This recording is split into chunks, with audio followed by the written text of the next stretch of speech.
Hello বন্ধুরা, বইমেলায় আপনাকে স্বাগতম। আজ আমরা থিবো মরিসের ডোপামিন ডিটক্স সম্পর্কে কথা বলতে যাচ্ছি। আজকের পৃথিবীতে আমরা সকলেই একটি খুব বড় এবং লুকানো বিপদের মুখোমুখি হই। অতিরিক্ত উত্তেজনা মানে হল আমাদের মস্তিষ্ক এত তথ্য, বিনোদন এবং বিভ্রান্তি দ্বারা আক্রান্ত হয় যে আমরা সবসময় সঠিকভাবে চিন্তা করতে পারি না। হয়তো আপনি এটি জানেনও না, কিন্তু যখন আপনি সকালে ঘুম থেকে ওঠেন, হোয়াটসঅ্যাপ, ইনস্টাগ্রাম বা ইউটিউব খোলেন, তখনই অতিরিক্ত উত্তেজনা সেখান থেকেই শুরু হয়। থিবো মরিস তার বইতে ব্যাখ্যা করেছেন যে কিভাবে আমাদের মস্তিষ্ক ডোপামিন দ্বারা বেষ্টিত থাকে, যা প্রতি মুহূর্তে জিনিসগুলিকে ট্রিগার করে। ডোপামিন এমন একটি রাসায়নিক যা আমাদের ভালো বোধ করায়, কিন্তু যদি এটি অতিরিক্ত হয়ে যায় তবে এটি মস্তিষ্কের ক্ষতি করে। যেমন যখন আপনি একটি বিজ্ঞপ্তি পান বা আপনার প্রিয় ইউটিউবার একটি নতুন ভিডিও আপলোড করে, তখন আপনি একটি সুখ পান। এটি ডোপামিনের প্রভাব। কিন্তু যদি এটি বারবার ঘটে তবে মস্তিষ্ক সহজ এবং দ্রুত আনন্দে অভ্যস্ত হয়ে যায়। এবং তারপর যখন এমন কিছু কাজ আসে যার জন্য পড়াশুনো, কোনো প্রকল্প বা কোনো গুরুতর কাজের মতো কঠোর পরিশ্রমের প্রয়োজন হয়, তখন মন সেদিকে মনোযোগ দিতে চায় না। একটি ছোট বাস্তব জীবনের উদাহরণ ধরো, তোমার নাম রোহিত। রোহিত একজন কলেজ ছাত্র। সকালে ঘুম থেকে ওঠার সাথে সাথেই তার হাত প্রথমে ফোনের দিকে যায়। সে কিছুক্ষণ ইনস্টাগ্রাম স্ক্রল করে, তারপর এক রিল থেকে অন্য রিলে, তারপর হোয়াটসঅ্যাপে মেসেজ চেক করে, তারপর ইউটিউবে 5 মিনিটের একটি ক্রাফট টাইপ ভিডিও আপলোড করে। তার পরিকল্পনা ছিল সকাল 9টায় পড়াশোনা শুরু করবে, কারণ আগামী সপ্তাহে পরীক্ষা আছে। কিন্তু যখন সে এই সব করে তখন রাত 10টা বাজে। তারপর সে ভাবে যে আগে কিছু খাই, তারপর পড়াশোনা করি। খাওয়ার সময় সে নেটফ্লিক্স খুলে একটি পর্ব দেখতে শুরু করে এবং কখন দুটি পর্ব শেষ হয়ে যায় তা বুঝতে পারে না। তারপর সে অপরাধ বোধ করে, কিন্তু তবুও পড়াশোনা করতে চায় না। এখন এটা শুধু রোহিতের গল্প নয়, আমাদের সকলের সাথেই ঘটে। আমরা সবসময় এত বেশি উদ্দীপনা নিয়েছি যে আমাদের মন বিরক্তিকর বা কঠিন কিছু করতে চায় না। মস্তিষ্ক কোনো কাজ করতে প্রস্তুত থাকে না যার জন্য একটু ধৈর্য, মনোযোগ বা মনোযোগের প্রয়োজন হয়, তা করা কঠিন বলে মনে হয়। বাস্তবে আমাদের মস্তিষ্ক তাৎক্ষণিক পুরস্কারের প্রতি আসক্ত হয়ে পড়ে। পুরস্কার যা আমরা notification, social media like, reel বা চকলেট খাওয়ার মাধ্যমে পাই। এই জিনিসগুলি আমাদের মনোযোগের সময়কাল কমিয়ে দেয়। আগে আমরা 1 ঘন্টার জন্য মনোযোগ সহকারে পড়াশোনা করতে পারতাম। এখন আমরা মাত্র 10 মিনিটের মধ্যে আমাদের ফোন মনে রাখতে শুরু করি এবং এর ফলে প্রেরণাও শেষ হয়ে যায়। কারণ মস্তিষ্ক এখন সহজ জিনিসগুলিতেই অভ্যস্ত হয়ে গেছে। এখন যদি কিছু কঠিন মনে হয়, মস্তিষ্ক বলে, কেন আমাদের কঠোর পরিশ্রম করা উচিত, আসুন অন্য কিছু চেষ্টা করি। এটি কেবল উৎপাদনশীলতাকে প্রভাবিত করে না, বরং ধীরে ধীরে আত্মবিশ্বাসও হ্রাস করে। কল্পনা করুন যে আপনি একবার গিটার শেখা শুরু করেছিলেন। প্রথম দিন আপনার খুব ভালো লেগেছিল, আপনি কিছু কর্ড শিখেছিলেন। দ্বিতীয় দিন একটু কঠিন মনে হয়েছিল, আপনার আঙুল ব্যথা শুরু করেছিল। তারপর আপনার মনে পড়েছিল যে নেটফ্লিক্সে আপনার প্রিয় অনুষ্ঠানের একটি নতুন সিজন এসছে। আপনি ভেবেছিলেন, চলো এটি করি। আপনি একটি পর্ব দেখে গিটার অনুশীলন করবেন, কিন্তু সেই একটি পর্ব কখনো থামবে না এবং ধীরে ধীরে সেই গিটার অনুশীলন পিছনে পড়ে যায়। এটি অতিরিক্ত উত্তেজনার কৌশল। এটি ধীরে ধীরে আপনার ইচ্ছা শক্তিকে খেয়ে ফেলে। শুরুতে আপনি মনে করেন যে আপনি নিয়ন্ত্রণে আছেন, কিন্তু আসলে এই সমস্ত ছোট ডোপামিন হিট আপনাকে নিয়ন্ত্রণ করছে। এটি ডিজিটাল যুগের নীরব শত্রু এবং সবচেয়ে খারাপ দিক হলো এটি আপনাকে কিছু ভুল অনুভব করতে দেয় না। কারণ যখনই আপনি বিরক্ত বোধ করেন, কেবল একটি সোয়াইপ বা একটি ট্যাপের মধ্যেই আনন্দ পান। আপনি নিজেকে জিজ্ঞেস করার সময় পান না যে আমি কি করছি বা এখন আমার কি করা উচিত। নেটফ্লিক্স দেখা কি ভুল? আমার কি ইনস্টাগ্রাম ব্যবহার বন্ধ করা উচিত? না, এরকম কিছুই হয় না। কিন্তু সমস্যা হলো যখন এই জিনিসগুলি আপনাকে নিয়ন্ত্রণ করতে শুরু করে এবং আপনি আপনার নিয়ন্ত্রণ হারিয়ে ফেলেন। আপনাকে নিজের জন্য কিছু সীমা নির্ধারণ করতে হবে, যেমন দিনের নির্দিষ্ট সময়ে সোশ্যাল মিডিয়া চেক করা, অথবা নোটিফিকেশনগুলো বন্ধ করে দিন যাতে মনোযোগ বারবার নষ্ট না হয়। এবং সবচেয়ে গুরুত্বপূর্ণ হলো আপনাকে একঘেয়েমি থেকে পালিয়ে যাওয়ার অভ্যেস ত্যাগ করতে হবে। যখনই আপনি বিরক্ত বোধ করবেন, আপনার কিছুক্ষণ থামানো উচিত এবং ভাবা উচিত যে আমি অর্থপূর্ণ কিছু করতে পারি কিনা। হয়তো আপনি সেই সময় জার্নালিং করতে পারেন, হাঁটতে যেতে পারেন, একটি বই পড়তে পারেন বা স্ক্রিন ছাড়াই একটু বিশ্রাম নিতে পারেন। ধীরে ধীরে যখন আপনার মস্তিষ্ক অতিরিক্ত উত্তেজনা থেকে বিষমুক্ত হবে, তখন আপনার মনোযোগ দেওয়া সহজ হবে। আপনি সেই কাজগুলিও উপভোগ করতে শুরু করবেন যেগুলি আপনি আগে বিরক্তিকর মনে করতেন, যেমন পড়াশোনা, কিছু শেখা বা কোনো প্রকল্পে কাজ করা। আসল শক্তি হলো যখন তুমি নিজেকে বিক্ষেপের সমুদ্রে স্থির রাখতে পারো, যখন ডোপামিনের স্রোত তোমাকে সবসময় নিজের দিকে টেনে নিয়ে যায় এবং তবু তুমি মনোযোগ ধরে রাখতে পারো। তাই আজ থেকে তোমার উদ্দীপনা কমাতে একটি ছোট পদক্ষেপ নাও। এমন একটি অভ্যেস বেছে নাও যা তোমাকে বারবার বিক্ষেপিত করে, যেমন রিল দেখা বা প্রতি 5 মিনিট অন্তর ফোন চেক করা, এবং এর উপর কিছুটা কন্ট্রোল আনো। শুরুতে এটা কঠিন মনে হবে, কিন্তু ধীরে ধীরে তোমার মন আবার ভারসাম্য ফিরে পাবে এবং তারপর তুমি দেখতে পাবে যে তোমার মনোযোগ বৃদ্ধি পেয়েছে, প্রেরণা আরও শক্তিশালী হচ্ছে এবং তুমি সেই কাজগুলিতে আগ্রহী হতে শুরু করেছ যেগুলি আগে অসম্ভব বলে মনে হতো। যদি তুমি আমাদের বিনামূল্যে সারাংশ পছন্দ করো, তাহলে আমাদের চ্যানেলে সাবস্ক্রাইব করতে পারো, আমাদের সদস্যতা পদ্ধতি কিনতে পারো বা ইউপিআই এর মাধ্যমে আমাদের সমর্থন করতে পারো। এবার আসুন সারাংশে ফিরে আসি। অতিরিক্ত উত্তেজনার বিরুদ্ধে লড়াই করা একজন প্রফেশনালের মতো। এটি একটি কর, কিন্তু যদি আপনি এটির উপর কাজ করেন তাহলে আপনি আপনার বেস্ট ভার্সনে পরিণত হবেন। তুমি একটা ফোকাসড এবং শক্তিশালী ভার্সন দেখতে পারবে। কারণ আসল তৃপ্তি হল নেটফ্লিক্স বারবার দেখার মধ্যে নয়, বরং নিজের জন্য নির্ধারিত কাজটি সম্পন্ন করার মধ্যে। আজকাল আমাদের সকলেরই একটি সাধারণ প্রশ্ন থাকে, কেন আমার পড়াশোনা করতে ইচ্ছে করছে না, বা কেন আমি কাজে আগ্রহী হচ্ছি না? মনে হচ্ছে যেন প্রেরণা কোথাও হারিয়ে গেছে। আগে যে জিনিসগুলো আমাকে সুখ দিত, এখন সেগুলো একঘেয়ে লাগছে। যদি তুমিও এমনটা অনুভব করো, তাহলে এর সাথে আমাদের মস্তিষ্কের ডোপামিন নামক একটি রাসায়নিকের গভীর সম্পর্ক রয়েছে। মানুষ মনে করে যে ডোপামিন কেবল আনন্দের সাথে সম্পর্কিত, কিন্তু থিবো মরিস তার বইতে স্পষ্টভাবে ব্যাখ্যা করেছেন যে ডোপামিন আসলে প্রেরণার সাথে সম্পর্কিত, কেবল আনন্দের সাথে নয়। যখন তুমি কোনো কিছুর প্রতি আকৃষ্ট বোধ করো, যেমন তুমি উত্তেজনাপূর্ণ কিছু দেখার মতো অনুভব করো অথবা কিছু করার তীব্র তাড়না অনুভব করো, তখন ডোপামিনের কারণেই এই সব ঘটে। এখন ভাবো, যখনই তুমি কিছু সুস্বাদু খাবার দেখো বা নতুন কোনো নোটিফিকেশন পাও অথবা ইনস্টাগ্রাম স্ক্রোল করার সময় তুমি একটি ভাইরাল রিলে আটকে যাও, সেই সময় তোমার মস্তিষ্ক ডোপামিন নিঃসরণ করে।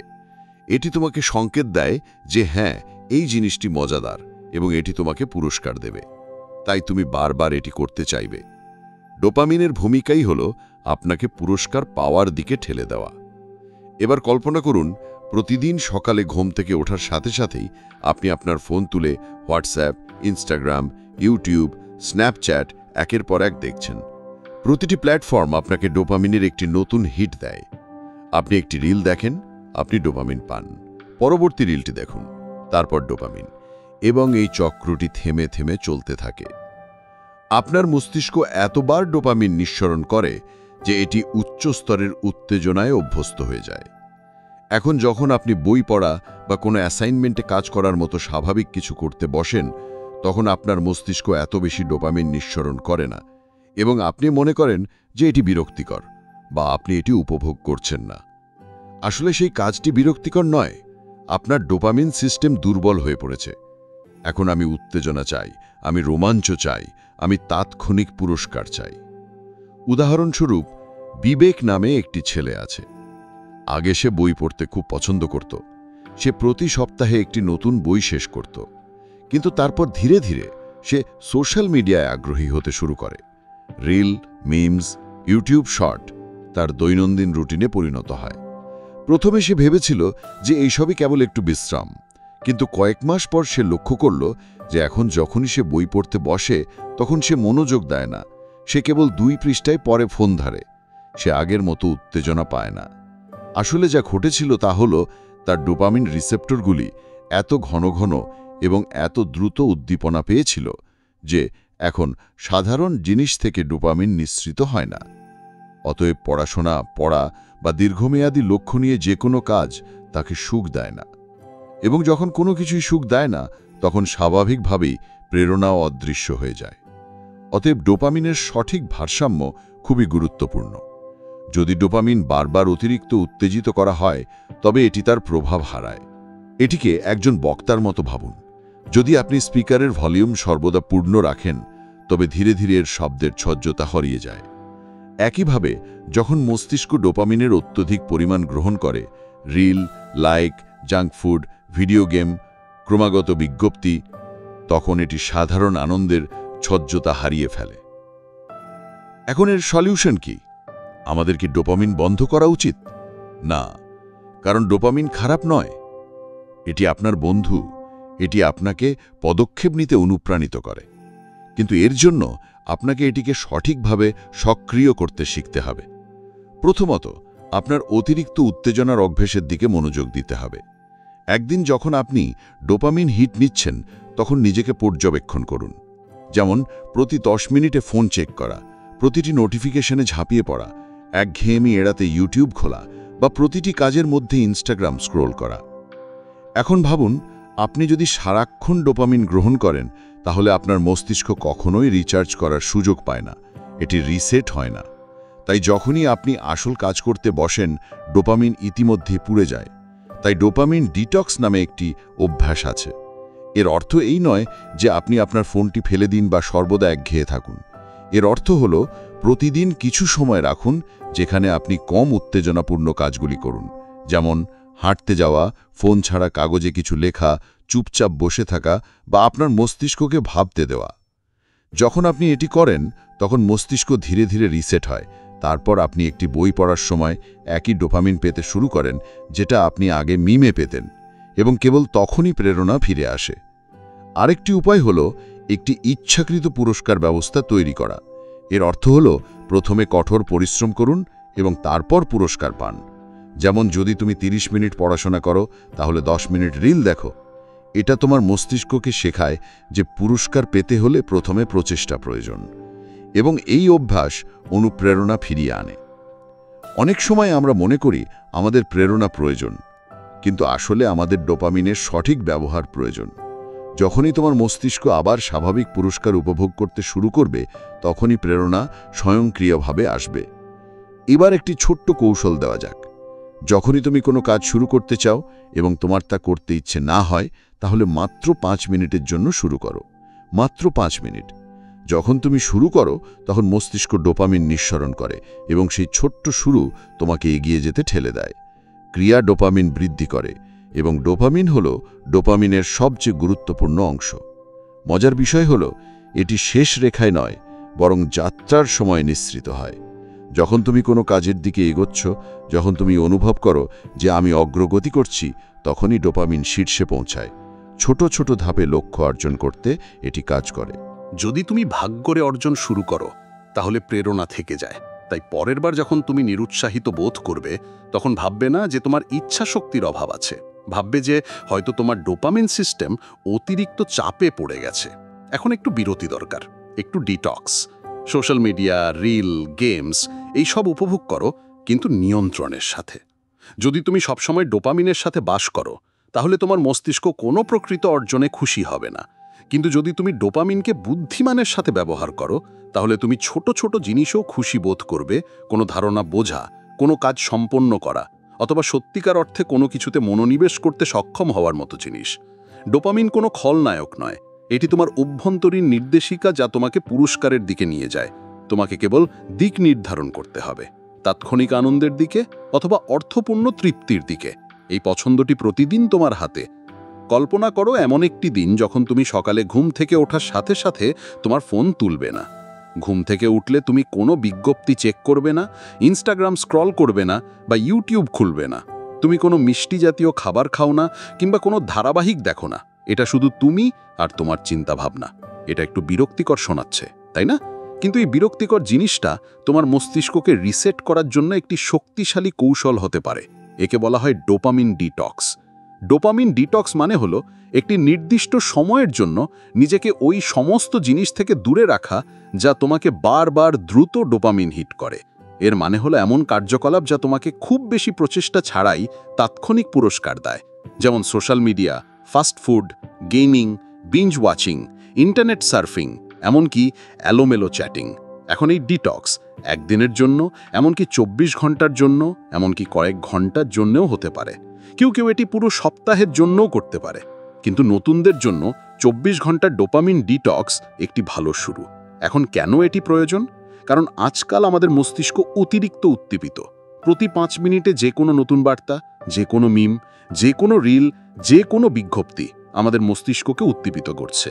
এই উত্তেজনার কারণে আমাদের মস্তিষ্ক বারবার ডোপামিন নিঃসরণ করে এবং সমস্যা দেখা দেয় তখন যখন এটি এত সাধারণ হয়ে যায়, যখন স্বাভাবিক বাস্তব জীবনের জিনিসগুলি আমাদের কাছে একঘেয়ে মনে হতে শুরু করে।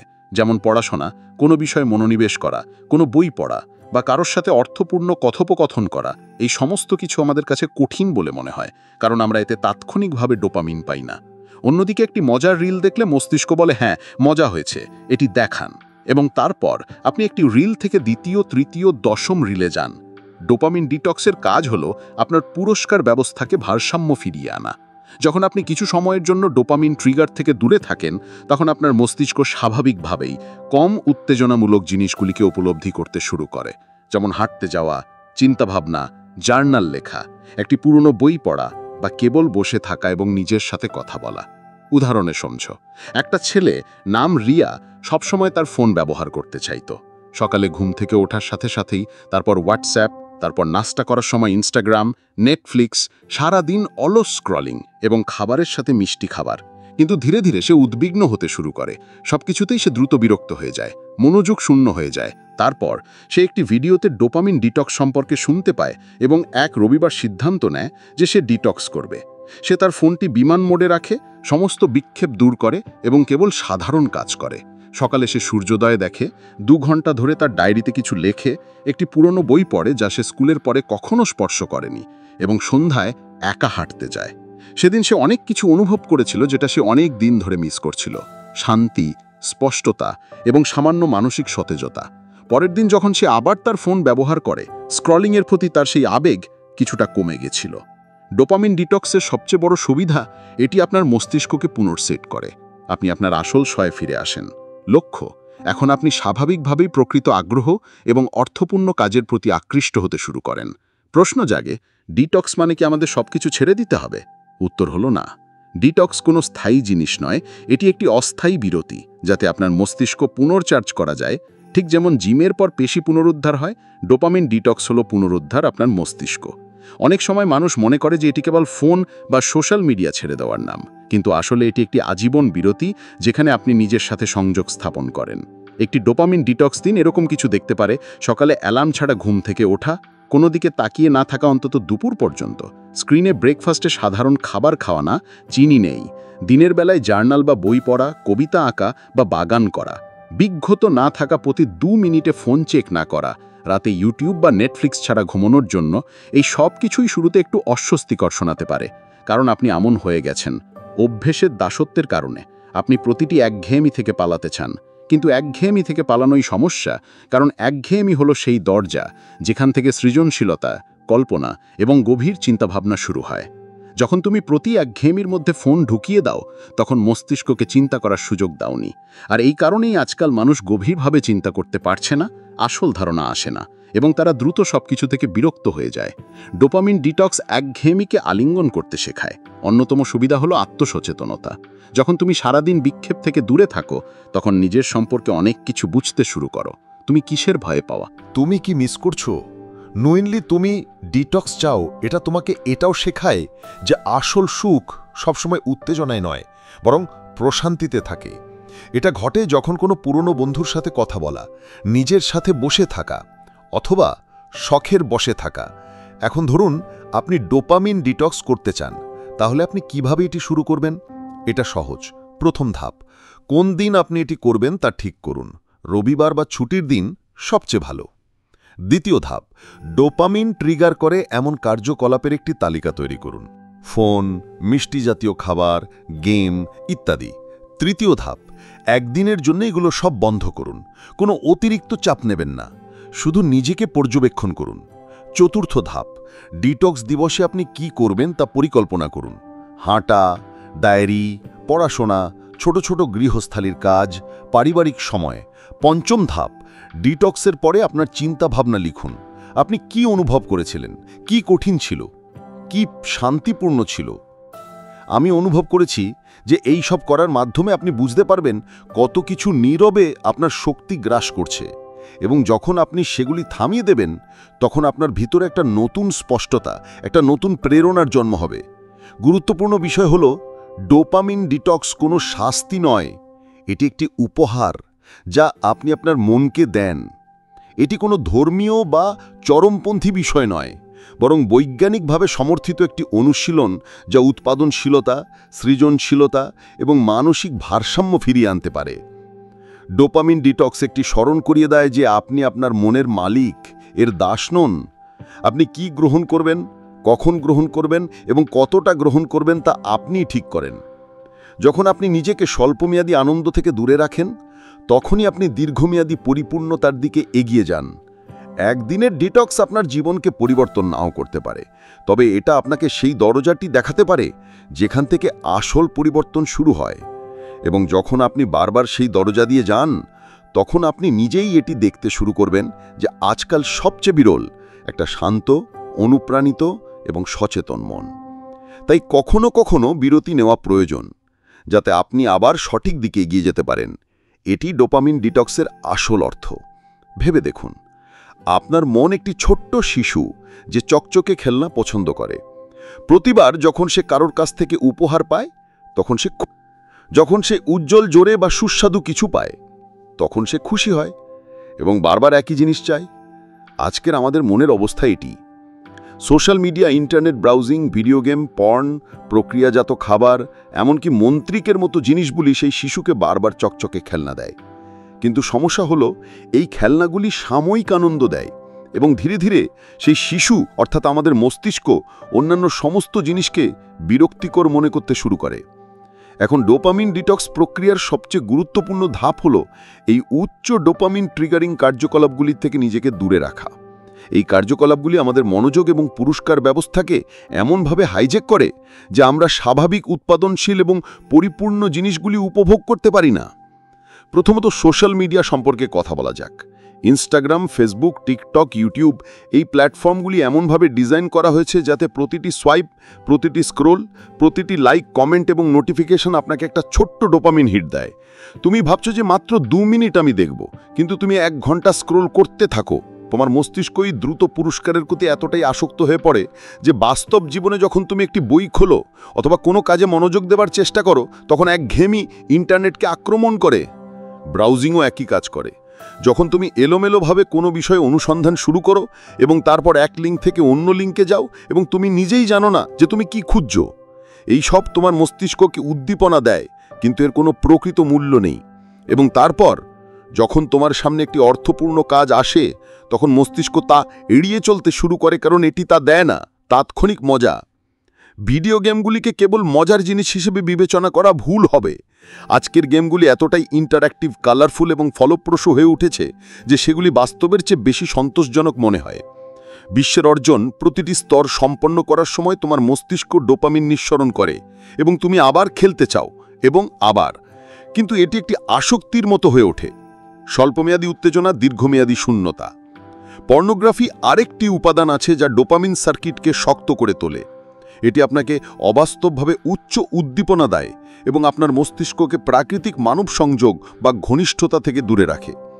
মনোযোগের মাত্রা কমিয়ে দেয়, কিন্তু মানসিক বিচ্ছিন্নতাও তৈরি করে। প্রক্রিয়াজাত খাবার যেমন চিপস, পেস্ট্রি, চকলেট, কোমল পানীয়, সবই স্বাদের মাধ্যমে ডোপামিনের একটা বড় ঝাঁকুনি দেয়। যখনই আপনি চাপে থাকেন, বিরক্ত হন অথবা কেবল আরামের প্রয়োজন হয়, তখন মস্তিষ্ক আপনাকে মিষ্টি বা নোনতা কিছু খেতে বলে। কিন্তু এই খাবারটি কেবল স্বাস্থ্যের জন্যই ক্ষতিকর নয়, বরং মস্তিষ্কের রসায়নকেও ব্যাহত করে। আপনি যত বেশি চিনিযুক্ত বা চর্বিযুক্ত খাবার খান, ততই স্বাভাবিক এবং সাধারণ খাবার আপনার কাছে বিরক্তিকর মনে হতে শুরু করে। সঙ্গীতের কথা শুনে অবাক হতে পারেন, কিন্তু হ্যাঁ, অতিরিক্ত সঙ্গীতও ডোপামিনের জন্য একটি ট্রিগার। বিশেষ করে যখন আপনি সবকিছুর জন্য, পড়ার সময়, এমনকি হাঁটার সময়ও ইয়ারফোন ব্যবহার করেন। এমনকি বাথরুমেও আপনার মস্তিষ্ক নীরবতা সহ্য করতে ভুলে যায়। তারপর যখনই আপনি সঙ্গীত ছাড়া বসে থাকেন, আপনি উদ্বিগ্ন বোধ করতে শুরু করেন, যেখানে নীরবতা স্পষ্টতা এবং আত্মপ্রতিফলনের জন্য খুবই গুরুত্বপূর্ণ। এখন এই সব কার্যকলাপ এড়িয়ে চলার মানে এই নয় যে এই সব জিনিস চিরকালই ভুল। সমস্যা দেখা দেয় যখন তাদের ব্যবহার বাধ্যতামূলক হয়ে পড়ে, যখন আপনি নিয়ন্ত্রণ হারিয়ে ফেলেন এবং এটি আপনার স্বাভাবিক প্রেরণা এবং মনোযোগ নষ্ট করে। ধরুন রাহুল নামে একটি ছেলে আছে। প্রতিদিন অফিস থেকে ফেরার সাথে সাথে সে প্রথমে ইউটিউব খোলে, তারপর রাতের খাবার সময় ইনস্টাগ্রাম রিল দেখে এবং রাতে সে বিছানায় গেম বা অন্য কিছু খেলে। সে স্বীকার করে যে প্রাপ্তবয়স্কদের জন্য কোনো কন্টেন্ট না দেখলে সে ঘুমোতে পারে না। সে মনে করে যে এই সব তাকে আরাম দেয়, কিন্তু বাস্তবে সে প্রতিটি অস্বস্তিকর অনুভূতি থেকে পালিয়ে যাচ্ছে এবং ধীরে ধীরে তার মন এই উদ্দীপনায় অভ্যস্ত হয়ে যাচ্ছে। এখন যদি একদিন সে নতুন দক্ষতা শেখা বা কোনো প্রকল্পে মনোনিবেশ করার মতো কোনো বাস্তব কাজ করার চেষ্টা করে, তবে তার তা করার ইচ্ছা হয় না এবং শীঘ্রই সে একঘেয়েমি অনুভব করতে শুরু করে। এখন কল্পনা করুন যদি রাহুল একদিনের জন্য এই সমস্ত কাজ বন্ধ করে দেয়। কোনো স্ক্রিন নেই, কোনো জাঙ্ক ফুড নেই, কোনো সঙ্গীত নেই। প্রথমে সে বিরক্ত বোধ করবে এবং অস্থিরতা থাকবে, তবে কয়েক ঘন্টা পরে তার মন স্বাভাবিকভাবেই স্থির হতে শুরু করবে। সে নিজের সাথে সংযোগ স্থাপনের সুযোগ পাবে। জানালার বাইরে কাকানো, ডায়েরিতে কিছু লেখা বা কেবল বিভ্রান্তি ছাড়াই বসে থাকার মতো ছোট ছোট জিনিসগুলিতেও সে স্বাচ্ছন্দ্য বোধ করতে শুরু করবে। যখন আপনি এই উচ্চ ডোপামিন কার্যকলাপগুলি এড়িয়ে চলেন, তখন ধীরে ধীরে আপনার মস্তিষ্ক পুনরায় সেট হয়ে যায়। আপনি একঘেয়েমি সহ্য করতে শেখেন এবং একঘেয়েমি থেকে আপনি স্বস্তি পাবেন। আসল সৃজনশীলতা এবং স্পষ্টতা বেরিয়ে আসে। আপনি ধীরে ধীরে নিজের সাথে সংযোগ স্থাপন শুরু করেন এবং আপনার আসল অগ্রাধিকারগুলি বুঝতে পারেন। এই সব এড়াতে সবচেয়ে ভালো উপায় হল প্রতিস্থাপন কৌশল। অর্থাৎ আপনি যদি সোশ্যাল মিডিয়ার দিকে না তাকান, তাহলে আপনি কি করবেন? তুমি জার্নালিং করতে পারো, বই পড়তে পারো, শখের কাজ করতে পারো। যদি তুমি প্রক্রিয়াজাত খাবার না খাও, তাহলে তাজা ফল বা বাদাম রাখতে পারো। যদি তুমি গান না শোনো, তাহলে প্রকৃতির শব্দের প্রতি মনোযোগ দিতে পারো। অনেকেই মনে করে যে এই সব এড়িয়ে চললে জীবন একঘেয়ে হয়ে যাবে, কিন্তু সত্য হলো যখন তুমি অতিরিক্ত উত্তেজনা থেকে দূরে থাকবে, তখন তুমি বাস্তব জগতের সৌন্দর্য দেখতে শুরু করবে। একটি শান্তিপূর্ণ সন্ধ্যা, কারো সাথে সৎকথোপকথন, তোমার শরীরের প্রকৃত ক্ষুধা এবং শক্তি এবং একটি পরিষ্কার মন। ডোপামিন ডিটক্সের উদ্দেশ্য এই নয় যে তুমি এই জিনিসগুলিকে ঘৃণা করতে শুরু করো, বরং তুমি এই জিনিসগুলির উপর নিয়ন্ত্রণ অর্জন করতে পারো, যাতে যখন তুমি এগুলো ব্যবহার করো তখন সে সচেতন থাকে এবং বাধ্য না হয়। ঠিক যেমন মাঝে মাঝে একটি চকলেট খাওয়ার কোনো ক্ষতি নেই, কিন্তু প্রতিবার যখন তুমি চাপ অনুভব করো তখন 4টি চকলেট খাওয়া অস্বাস্থ্যকর। একইভাবে একটি সিনেমা দেখা ঠিক আছে, কিন্তু প্রতিবার অবসর সময় সিনেমা দেখা আপনার মনকে দুর্বল করে তোলে।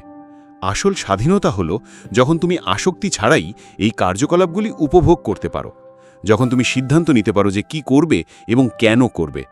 অতএব যদি আপনি ডোপামিন ডিটক্স করতে যাচ্ছেন, তাহলে সবচেয়ে গুরুত্বপূর্ণ পদক্ষেপ হলো এই কার্যকলাপগুলি শনাক্ত করা এবং সাময়িকভাবে এগুলি এড়িয়ে চলা।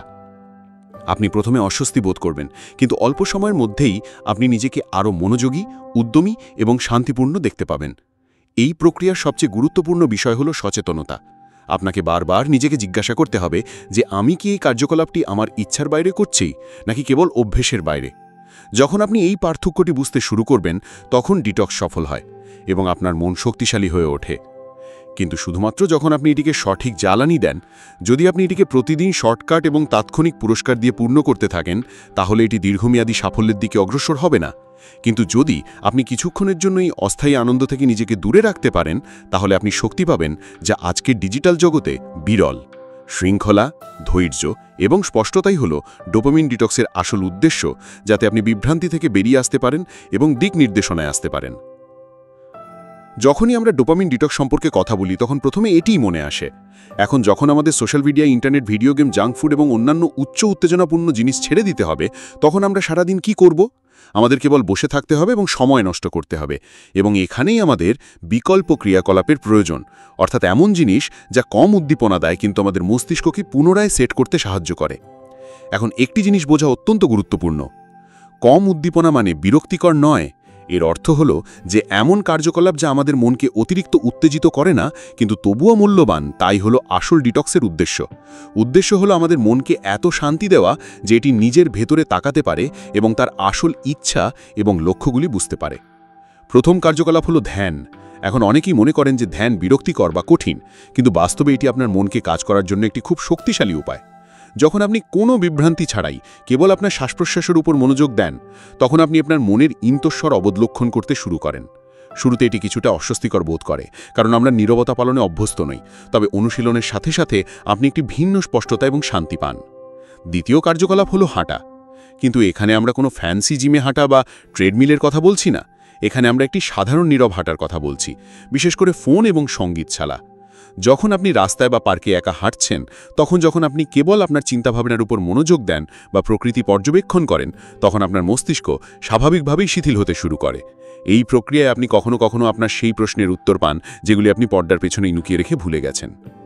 লেখা বা জার্নালিং ডিটক্সের সময় আরও একটি প্রভাবশালী কার্যকলাপ। যখন আপনি আপনার অনুভূতি, চিন্তাভাবনা, উদ্বেগ বা কৃতজ্ঞতা কাগজে লেখেন, তখন আপনি আপনার মনকে খালি করছেন। আপনি কোনো বিচার ছাড়াই আপনার আবেগ প্রকাশ করছেন। অনেক সময় যখন আমরা লিখি, তখন আমরা ভেতর থেকে বুঝতে পারি যে আমরা কি অনুভব করছি, এবং এই বোধগম্যতা আমাদের এগিয়ে যেতে সাহায্য করে। এখন আসে সবচেয়ে অবমূল্যায়িত কার্যকলাপ, কিছু না করা। আপনি ঠিকই শুনেছেন। পড়ুন, কোনো কাজ না করে ফোন না তুলে চুপচাপ বসে থাকুন। এটাই আজকের সময়। এটা আমার জীবনের সবচেয়ে কঠিন কাজ বলে মনে হচ্ছে, কারণ আমাদের মন প্রতি সেকেন্ডে কিছু উদ্দীপনা চায়। কিন্তু যখন আপনি নিজেকে কিছু না করার জন্য আলাদা করে রাখেন, তখন আপনি একঘেয়েমির মুখোমুখি হতে শেখেন, এবং এখান থেকেই গভীর সৃজনশীলতা শুরু হয়। অনেক দুর্দান্ত ধারণা মানুষের মনে আসে যখন তারা কিছুই করছিল না। আইনস্টাইন ট্রেনে ভাবতেন, নিউটন বাগানে বসেছিলেন। ডিটক্সের সময় আপনি বই পড়ার মতো আরও কিছু কাজও করতে পারেন, তবে মনে রাখবেন যে বইটি কোনো উপন্যাস বা থ্রিলার নয়, বরং এমন কিছু হওয়া উচিত যা আপনাকে স্বসহায়ক দর্শন বা জীবনীর মতো ধীরে ধীরে ভাবতে বাধ্য করে। এই ধরনের বইগুলি আপনার মস্তিষ্ককে অতিরঞ্জিত না করে আলতো করে উদ্দীপিত করে। অঙ্কন, চিত্রকর্ম বা যে কোনো সৃজনশীল কার্যকলাপ যেখানে আপনি চুপচাপ নিযুক্ত থাকতে পারেন, তাও খুব কার্যকর। এখানে বিশেষজ্ঞ হওয়ার কথা নয়, শুধু তুলে নিন, রং ছড়িয়ে দিন এবং মুক্ত প্রবাহে কিছু তৈরি করুন। আপনার মন স্বাভাবিকভাবেই সেই প্রক্রিয়ায় নিমগ্ন হয়ে যায়, এবং আপনি বাগান, রান্না বা যে কোনো হাতেভিত্তিক শারীরিক কার্যকলাপে মনোযোগীভাবে উপস্থিত হন। এটি ডিটক্সের জন্য সবচেয়ে ভালো। যখন আপনি মাটিতে গাছ লাগানো বা সাধারণ খাবার রান্না করার মতো আপনার হাত দিয়ে কিছু তৈরি করেন, তখন আপনি একটি ভিত্তি অনুভব করেন। এই কার্যকলাপগুলি আপনাকে এমন এক মুহূর্তে নিয়ে যায় যেখানে কোনো বিজ্ঞপ্তি বা তাড়াহুড়ো থাকে না। কিছু লোক ডিটক্সের সময় তাদের পুরানো শখগুলি, যেমন গান বাজানো, নাচ শোনা, কবিতা লেখা বা ফটোগ্রাফি লেখা শুরু করে, কিন্তু খুব সচেতনভাবে, ইন্টারনেটে বা লাইক না দিয়ে। ধরা যাক একটি উদাহরণের নাম তানভি। তানভি প্রতিদিন কাজ থেকে ক্লান্ত হয়ে নেটফ্লিক্স চালু করত, তারপর ইনস্টাগ্রাম স্ক্রল করত এবং গভীর রাত পর্যন্ত ইউটিউব দেখত। একদিন সে সিদ্ধান্ত নিত যে যথেষ্ট হয়েছে, এখন সে ডোপামিন ডিটক্স করবে। প্রথম দিন সে তার ফোনটি বিমান মোডে রাখত, এবং প্রথম বিভ্রান্তি ছিল এখন সে কি করবে। প্রথম ঘন্টায় একঘেয়েমি তাকে ধরে ফেলত। সে বারবার ফোনের দিকে তাকাত, কিন্তু নিজেকে। তারপর সে বারান্দায় বসে এক কাপ চা খেয়ে কেবল প্রকৃতি পর্যবেক্ষণ করত। তারপর সে একটি পুরানো ডায়েরি বের করে তাতে এলোমেলো চিন্তা লিখতে শুরু করে। কিছুক্ষণ পরে সে তার নিজের আবেগে এতটাই ডুবে যায় যে কখন সময় কেটে যায় তা সে বুঝতে পারে না। তারপর সন্ধ্যায় সে তার ফোন ছাড়া হাঁটতে বেরোলো এবং চারপাশে জিনিসপত্রের দিকে এমনভাবে তাকালো যেন সে প্রথমবারের মতো সেগুলোকে দেখছে। দিনের শেষে তার মনে হলো যেন তার মন কিছুক্ষণের জন্য খোলা এবং সতেজ। সে বুঝতে পারল যে একঘেয়েমি এড়াতে সে কতবার নিজেকে বিভ্রান্ত করত, এবং এই প্রক্রিয়ায় সে তার আসল সত্তা থেকে অনেক দূরে চলে গিয়েছিল। এই ধরনের কার্যকলাপগুলি ডিটক্সের মেরুদণ্ড। এগুলি আপনার মস্তিষ্ককে বলে যে আপনি উদ্দীপনা ছাড়াই বেঁচে থাকতে পারেন, এবং তার চেয়েও বড় কথা, আপনি উন্নতি করতে পারেন। একটা জিনিস বুঝুন, উদ্দীপনামূলক কার্যকলাপগুলি বিরক্তিকর নয়। এগুলি এমন জিনিস যা আপনার মনকে ভারসাম্য দেয়। এগুলি আপনাকে হাইপার স্পিড থেকে স্বাভাবিক গতিতে ফিরিয়ে আনে, এবং যখন আপনি সেই ছন্দে প্রবেশ করতে শুরু করেন, তখন আপনি প্রকৃত শান্তি এবং মনোযোগ পান। ডিটক্সের সময় এই কার্যকলাপগুলি করা প্রথমে কঠিন বলে মনে হবে, কারণ আপনার মন প্রতিবারই উত্তেজনাপূর্ণ কিছু চাইবে। কিন্তু অনুশীলন করার সাথে সাথে আপনি বুঝতে পারবেন যে এটিই জীবনের আসল সমৃদ্ধি। বিক্ষেপ ছাড়া একটি শান্ত সকাল, আপনার ডায়েরিতে একটি শত চিন্তা, কোনো উদ্বেগ ছাড়াই একটি সহজ হাঁটা, এগুলি সবই আপনার মনকে পুনরায় সেট করা সেরা হাতিয়ার। এবং সবচেয়ে গুরুত্বপূর্ণ বিষয় হলো, এই সমস্ত কিছু ইতিমধ্যেই আপনার ভিতরে উপস্থিত রয়েছে। আপনার কোনো অ্যাপের প্রয়োজন নেই, কোনো কোর্সের প্রয়োজন নেই, শুধু একটু সচেতনতা এবং ইচ্ছাশক্তি। তাই পরের বার যখন আপনার মন কিছু করতে বলবে, তখন কিছুক্ষণ থামুন এবং জিজ্ঞাসা করুন যে সেই কার্যকলাপটি আমাকে উদ্দীপিত করছে নাকি এটি কাজ করছে। ডোপামিন ডিটক্সের যাত্রায় এই প্রশ্নটি আপনার পথ প্রদর্শক হতে পারে। তো বন্ধুরা, আজকের বইয়ের সারাংশটি ছিল এটি। আপনার কেমন লেগেছে মন্তব্য করে আমাদের জানান, এবং সারাংশটি শেষ পর্যন্ত শোনার জন্য ধন্যবাদ।